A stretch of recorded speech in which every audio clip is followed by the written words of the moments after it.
तो hello student जी, आज की सीरीज को फिर से स्टार्ट करते हैं। क्वेश्चन नंबर 31 से देखते हैं। ठीक है, अब ये क्वेश्चन नंबर 31 आपको हम होमवर्क में दिए थे और इसका जवाब आपको कमेंट बॉक्स में आप सब लोग पूछे थे, है ना। तो देखिए 31 नंबर क्वेश्चन क्या कहता है, समझिएगा यहाँ से। 31 नंबर क्वेश्चन क्या कहता है, कहता है percentage of free space in BCC unit cell. अगर आपसे पूछेगा बीसीसी यूनिट सेल में कितने परसेंटेज होगा सर, फ्री स्पेस का कितना परसेंटेज बीसीसी यानी कि आपका सर बीसीसी यूनिट सेल में, बॉडी सेंटर्ड यूनिट सेल में कितने परसेंटेज फ्री स्पेस होता है, तो याद रखिएगा 32% होता है। अगर आपसे बीसीसी में पूछेगा तो कितना होता है, 32% होता है। चलिए नेक्स्ट क्वेश्चन की तरफ चलते हैं। अगला क्वेश्चन हमारे पास है question number 32। In which of the following pairs of structures are tetrahedral as well as octahedral wide respectively? निम्नलिखित में कौन से जोड़े में क्रमशः चतुष्फलकीय और अष्टफलकीय रिक्तियां होता है, तो है ना। तो आपको बताना है कि कौन ऐसा जोड़ा है, पेयर है जिसमें आपका टेट्राहेड्रल और ऑक्टाहेड्रल वाइड्स दोनों पाया जाता है। तो इसका सही आंसर होगा HCP एंड CCP। इसमें ऑक्टाहेड्रल और टेट्राहेड्रल दोनों पाया जाता है सर। तो चलिए अगले प्रश्न की तरफ चलते हैं। प्रश्न नंबर 33 क्या कहता है, तो समझिएगा। प्रश्न नंबर 33 कहता है an example of amorphous solid, अक्रिस्टलीय ठोस का उदाहरण है। अक्रिस्टलीय ठोस का उदाहरण है, ठीक है। तो अक्रिस्टलीय ठोस का उदाहरण है मतलब कौन सा एमरफस होता है, डायमंड आपके पास ऑप्शन है, ग्रेफाइट ऑप्शन है, सॉल्ट है, रबर है। देखिए इनमें से आपका जो रबड़ होता है, जो रबड़ है सर, जो रबड़ है ये एमरफस सॉलिड होता है। तो राइट आंसर हो जाएगा इसका डी। इसका राइट आंसर हो जाएगा सर डी हो जाएगा। चलिए नेक्स्ट प्रश्न की तरफ चलते हैं। Question number 34। क्वेश्चन नंबर 34 क्या कहता है, which one of the following is an example of amorphous solid. Which one of the following is an example of amorphous solid, निम्नलिखित में कौन एक अक्रिस्टलीय ठोस का उदाहरण है। यहाँ भी सर वही क्वेश्चन है, बस ऑप्शन क्या है सर, चेंज है। बस ऑप्शन क्या है सर आपका, चेंज है। क्वेश्चन वही है। यहाँ ऑप्शन है आपका NaCl, ZnS, glass, silicon carbide. ठीक है, तो आपको हम बताए थे कि जितने भी एलिमेंट और कंपाउंड होता है सभी क्रिस्टलाइन सॉलिड होता है, लेकिन यहाँ पर जो ग्लास होता है सर, ग्लास होता है ये एमरफस सॉलिड होता है। तो इसका राइट आंसर हो जाएगा सी। इसका राइट आंसर क्या हो जाएगा, सी हो जाएगा। चलिए नेक्स्ट क्वेश्चन की तरफ चलते हैं। क्वेश्चन नंबर 35 कहता है which of the following compound show Frenkel defect. इनमें से कौन सा ऐसा आपका यौगिक है जो फ्रैंकल डिफेक्ट को शो करता है।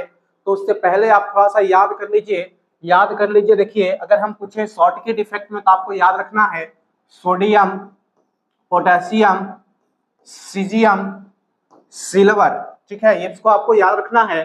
सोडियम के साथ ले लीजिए Cl, इसके साथ Cl, इसके साथ भी Cl ले लीजिए सर, और इसके साथ भी आप ले लीजिए Cl। ठीक है, और सिल्वर ब्रोमाइड भी ले लीजिए सर, और पोटेशियम ब्रोमाइड भी ले लीजिए सर। ये सभी आपका जो कंपाउंड होता है ना वो शॉर्टकी डिफेक्ट शो करता है। क्या शो करता है सर, शॉर्टकी डिफेक्ट को शो करता है। ठीक है, और यहाँ पर ध्यान रखिएगा फ्रैंकल डिफेक्ट में आ जाइएगा तो यहाँ पर आप ले लीजिए जिंक सल्फाइड, सिल्वर क्लोराइड, ठीक है, सिल्वर क्लोराइड।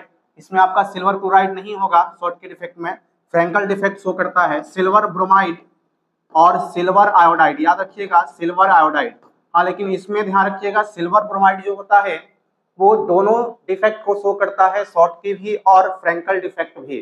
ठीक है, तो इसका सही आंसर, राइट आंसर आपसे पूछा है कि फ्रैंकल डिफेक्ट कौन शो करेगा, तो राइट आंसर इसका हो जाएगा option number D, zinc sulphide जो होता है वो फ्रैंकल डिफेक्ट आपका शो करता है। ठीक है, चलिए नेक्स्ट क्वेश्चन की तरफ चलते हैं। क्वेश्चन नंबर आपका है 36। विच of the following compound show Schottky defect, कौन सा यौगिक है जो शॉर्टकी डिफेक्ट को शो करता है।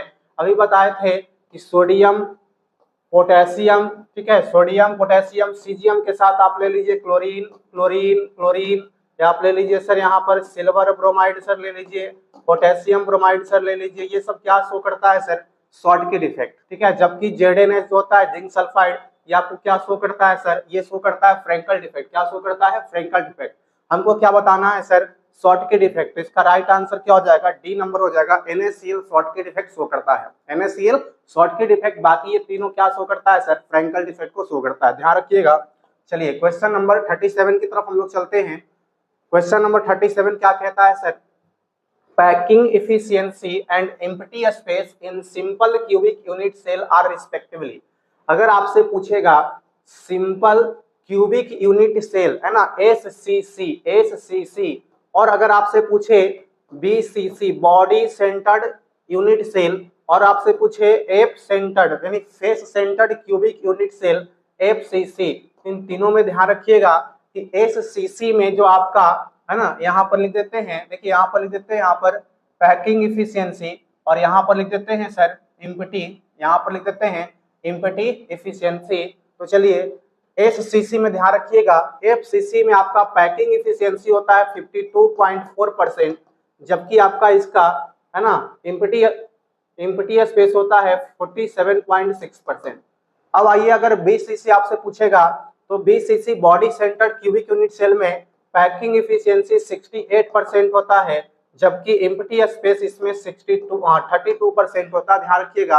अब अगर आपसे एफसीसी पूछेगा तो इसमें पैकिंग इफिशियंसी 74% होता है, जबकि एम्प्टी इसमें होता है 26% होगा। तो इस क्वेश्चन का सही आंसर आपका हो जाएगा क्वेश्चन ऑप्शन नंबर बी। 37 का सही आंसर होगा क्या सर? Option number B. अब इसको ध्यान रखिएगा। चलिए अगले प्रश्न की तरफ चलते हैं। क्वेश्चन नंबर आपका है 38, कहता when an electron occupies the empty space of negatively charged ion then the effect in crystal is. रवा में जब इलेक्ट्रॉन ऋणायन द्वारा खाली स्थान में पकड़ लिया जाता है, ऋणायन द्वारा खाली स्थान में पकड़ लिया जाता है, तब कौन सा दोष उत्पन्न होता है? ध्यान रखिएगा, जब अयुग्मित इलेक्ट्रॉन जो अनपेयर्ड इलेक्ट्रॉन होते हैं है ना, द्वारा भरी ऋण आयनिक रिक्तिया को क्या कहते हैं? एफ केंद्र कहते हैं। The अनायन valency occupied by unpaired electron is F centre. इसको क्या कहते हैं?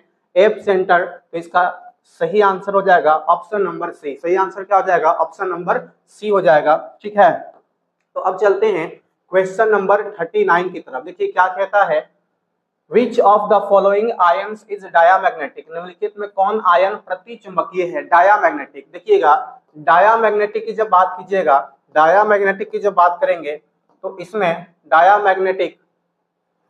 डायामैग्नेटिक में अनपेयर्ड इलेक्ट्रॉन की संख्या जो होता है सर वो 0 होता है। लेकिन जब हम बात करेंगे पैरामैग्नेटिक में बात करेंगे सर, पैरामैग्नेटिक में अनपेयर्ड इलेक्ट्रॉन की संख्या 0 नहीं होता है सर, 0 नहीं होता है। जहां भी आपको अनपेयर्ड इलेक्ट्रॉन 0 दिखाई देगा वो डायामैग्नेटिक, और जहां अनपेयर्ड इलेक्ट्रॉन होगा सर वहां 0 नहीं होगा तो उसको कहते हैं पैरामैग्नेटिक।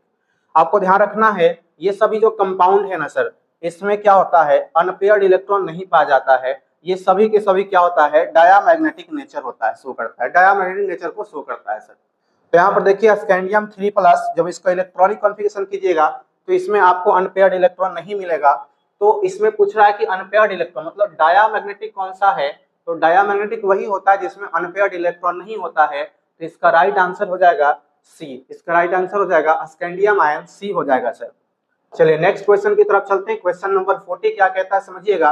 कहता है an tetrahedral void is surrounded by which of the following numbers of spheres. एक चतुष्फलकीय रिक्ति निम्नलिखित में किसके गोलों से घिरी होती है सर? किसकी गोले से घिरी होती है सर? तो आपको इसका जवाब देना है, ठीक है ना।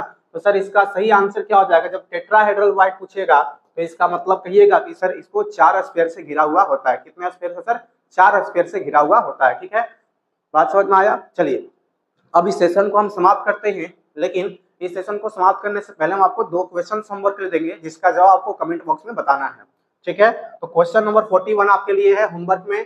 कहता है which of the following types of defect cause और decrease in density of crystal. निम्नलिखित में किस प्रकार के दोष के कारण क्रिस्टल के घनत्व में कमी होती है ना। ऑप्शन ए है Frenkel, Schottky, interstitial, F centre. तो ये क्वेश्चन नंबर 41 है, इसका जवाब कमेंट बॉक्स में बताइएगा। ठीक है, चलिए अगले प्रश्न की तरफ चलते हैं। नेक्स्ट क्वेश्चन है Which of the following is paramagnetic substance? कौन सा जो है आपका सब्सटेंस वो पैरामैग्नेटिक है? तो ऑप्शन ए है H2O, NaCl, C6H और निकेल आयन है Ni2+। ठीक है, तो ये आपको है ना 2 क्वेश्चन आपको हर रोज होमवर्क के लिए देते हैं, वो आपको कमेंट बॉक्स में आंसर उसका बताना होता है। ठीक है, तो अब मिलते हैं अगले क्लास में। अगले क्लास में हम लोग 42 से लेकर के 52 तक क्वेश्चंस को यहाँ पर डिस्कस करेंगे। ठीक है, तब तक के लिए जय हिंद।